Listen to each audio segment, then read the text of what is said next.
اور پتہ ہے اس کو بنانے والے کون تھے؟ یہ 27 رمضان کو بنا ہے، 14 اگست سب کو یاد ہے۔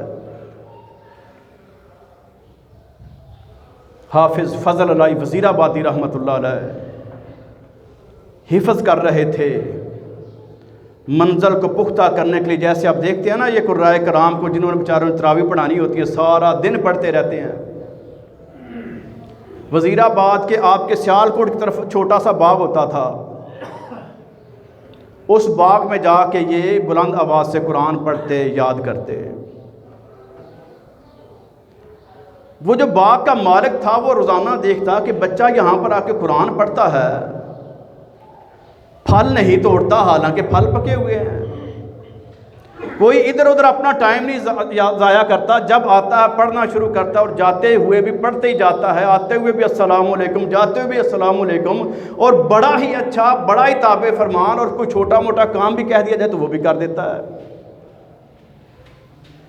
اللہ کا کرنا کیا ہوا کہ جب بالکل تیار باغ ہوا تو پچھلے سارے سالوں کی نسبت اس کا پھل زیادہ آیا۔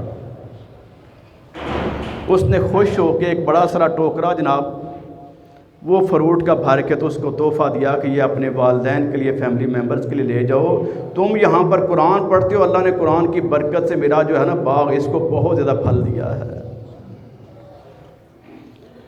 مولانا فضل اللہ فرمانے لگے کہ بزرگوں، یہ تو آپ کی شفقت اور مہربانی ہے کہ آپ نے مجھے یہ اجازت دی ہے کہ میں آپ کے باغ میں تھوڑا سا وقت گزار لوں،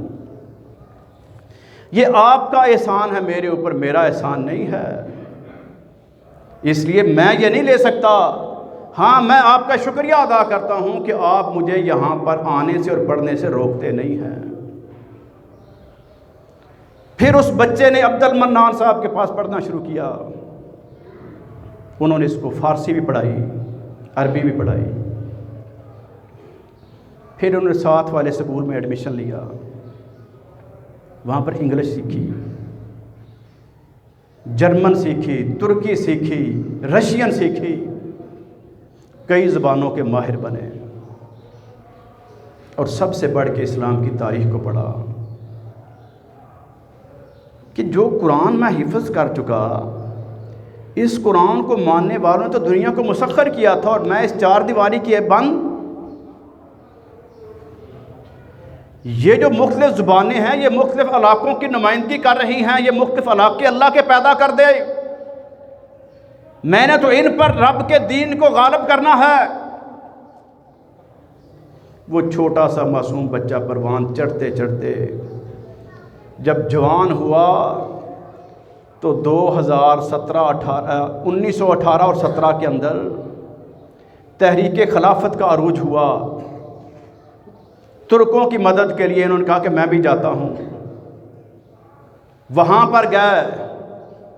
کفار کے خلاف مارکہ آرائی کی، واپس پلٹے، یہاں سے نوجوانوں کو قائل کرنا شروع کیا کہ یہ کافر، وہ بے شک انگریز ہیں یا مقامی ہیں، یہ سارے ہم پر جو ظلم کر رہے ہیں، اس ظلم سے اگر بچنا چاہتے ہیں تو ہمیں بدر، احد، احزاب، خیبر، خندق کا رستہ اپنانا ہوگا۔ چند نوجوانوں کو لے کے افغانستان کا علاقہ ہے چمرکند، جو آپ کے پشاور سے آگے ہے، وہاں پر ڈیرا لگا لیا، ان کو تیار کیا، پھر سوچا کہ اس انداز سے تو یہ بڑا لمبا ٹائم لگے گا، کچھ بڑے لوگوں کو قائل کرنا چاہیے۔ پھر یہ حیدرآباد دکن گئے، انہوں نے سنا کہ محمد یار جنگ جو ہے وہاں کا رہبر ہے، بڑا مضبوط ہے، پڑھا لکھا ہے، باشعور ہے، دیندار ہے، اس کو جا کے قائل کیا۔ وہ اتنا قائل ہوا کہ ان کے ہاتھ پر بیعت کا لی، جو حکم کریں گے میں وہ کروں گا۔ پھر یہ جوناگڑھ گئے، نواب آف جوناگڑھ بھی قرآن و حدیث کا عامل بھی تھا، عالم بھی تھا، اس نے بھی کہا کہ آپ کی باتیں 100% ٹھیک ہے، میں آپ کے ساتھ ہوں۔ پھر یہ یو پی گئے، سی پی گئے، کلکتہ میں انہوں نے اپنا مرکز قائم کیا، مختلف شہروں کے اندر جا کے لوگوں کو بیدار کرنا شروع کیا۔ ادھر سے انگریز کو پتہ چلا کہ یہ بغاوت کے لیے اکسا رہا ہے، اسی طریقے سے یہ تحریک چلتی رہی، یہ تو ہمیں لے جائے گا۔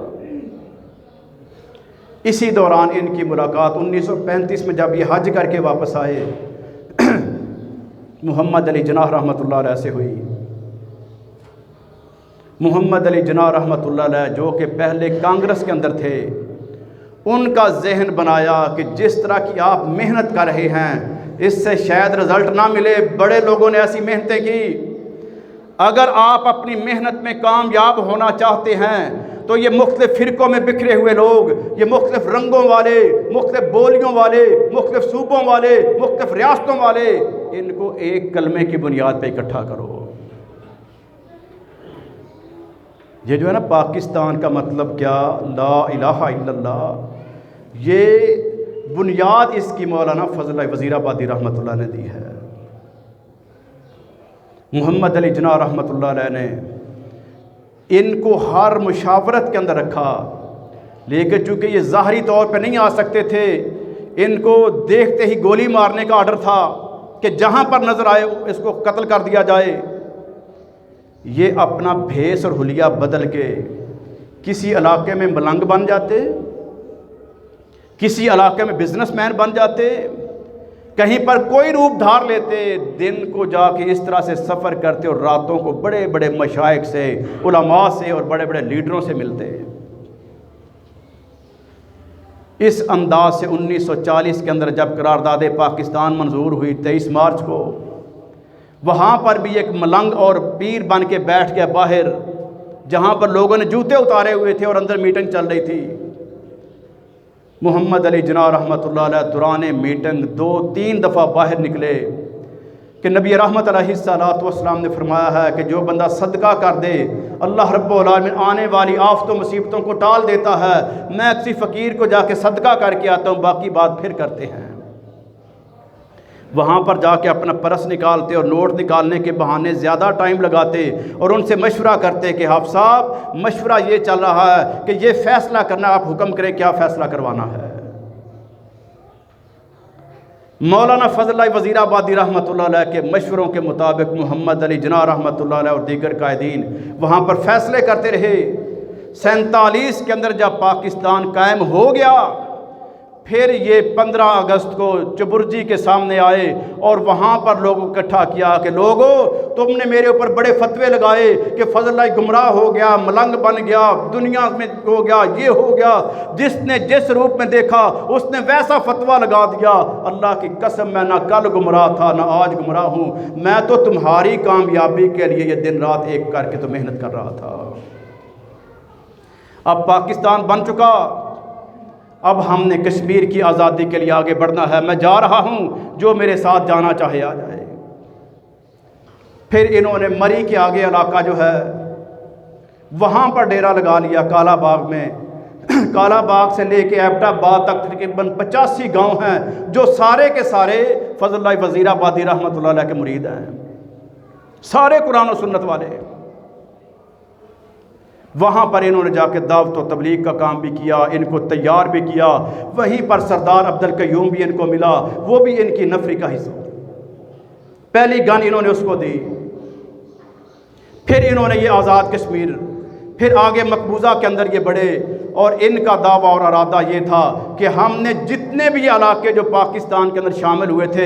آپ جانتے ہیں کہ کشمیر بھی پاکستان کا حصہ بنا تھا، 28 اکتوبر کو اس پر قبضہ کیا، 14 اگست کو یہ پاکستان کا حصہ بنا، 26 اکتوبر کو انڈیا نے اپنی فوجیں داخل کی، جونا گڑھ پاکستان کا حصہ بنا، 9 نومبر 1947 کو اس کے اوپر قبضہ ہوا۔ یہ پاکستان کی بڑی بڑی ریاستیں تھیں جو پاکستان کا حصہ تھیں، لیکن بعد میں انڈیا نے حملے کر کے تو وہاں پر قبضہ کر لیا، اور اس وقت کا جو انگریز جرنیل تھا اس نے بدبختی کی اور اس نے فوجوں کو روک لیا اور انڈیا کے قبضوں کو مستحکم کر دیا۔ اس انداز سے محترم بھائیوں یہ پاکستان اور بڑے بڑے معاملات اس ماہ مبارک کے اندر ہوئے ہیں۔ اگر ہم چاہتے ہیں کہ ہمارے روزے ہمیں کوئی آؤٹ پٹ دے، ہمارا رمضان ہمیں کچھ فائدہ دے، ہم واقعتاً کچھ کر جائیں جس سے رب راضی ہو، تو یہ سارا کچھ ہمیں اپنے سامنے رکھ کے ازسر نو اپنا محاسبہ کرتے ہوئے آگے بڑھنا ہوگا۔ انشاءاللہ انشاءاللہ پھر روزوں کے اندر مزہ آئے گا، پھر آپ کو سحری کا پتہ چلے گا کہ نبی رحمت علیہ السلام نے اس کے اندر برکت کی بشارتیں کیوں دی ہیں، پھر آپ کو افطاریوں میں مزہ آئے گا کہ افطاری کے اندر اللہ نے کیا لطف رکھا ہے کہ ایک افطاری کا اجر ملتا اور سکون ملتا ہے، دوسرا اللہ کا جو اجر ہے وہ ہے، اور تیسرا جو خون اس کا خشک ہو چکا تھا، جو پیاس کی وجہ سے بھوک کی وجہ سے اس پر نکاہت تھی، وہ اللہ نے دور کر دی۔ ایک ایک عمل کی پھر عصر نو آپ کو سمجھ آنا شروع ہو جائے گی، اور اللہ رب العالمین وہ کچھ توفیق عطا کر دے گا جس کا شاید ہم نے کبھی تصور بھی نہیں کیا ہوگا۔ اللہ کے لیے تو مشکل کوئی نہیں، اس رب نے تو کن کہنا ہے فیکون، وہ سب کچھ ہو جانا ہے۔ ہم اللہ سے دعا اور فریاد کرتے ہیں کہ یا اللہ ہم کمزور بندے ہیں، خاص اپنے فضل و کرم سے ہمیں توفیق دے دے کہ ہم ایسے روزے رکھیں جیسے تجھے پسند ہیں،